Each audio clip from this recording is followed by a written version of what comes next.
buku ini itu film review dalam bentuk puisi.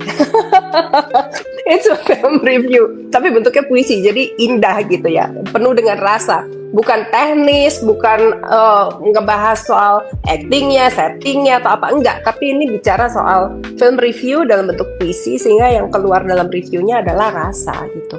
Dan banyak banget film-film di sini yang saya udah tonton, tapi yang saya sempat tersentuh banget adalah sebuah film yang mungkin jarang banget orang nonton. Ini judulnya Not One Less.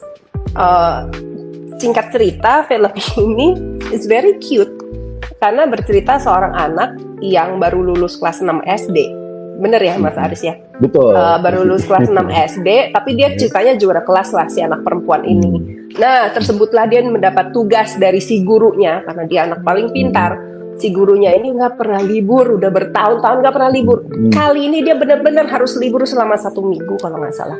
Terus dia bilang, pokoknya selama dia pergi, kamu menjadi guru di kelas itu yang berisi anak-anak lebih kecil, kira-kira kelas 3 SD, kira-kira begitu. Terus pesan gurunya cuma satu, pokoknya pas saya balik muridnya nggak boleh berkurang.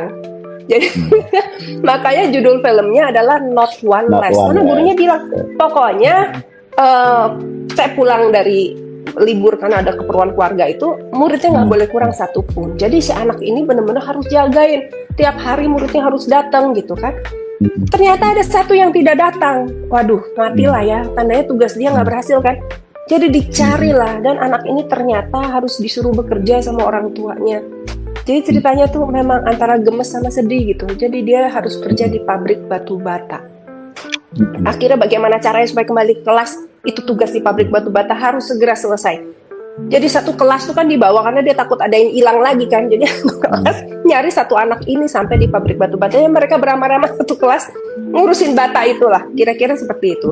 Dan itu secara gambar, secara cerita dan ekspresi dari anak perempuan itu memang bikin kita jadi haru biru, lucu, mau ketawa, mau nangis dan sebagainya.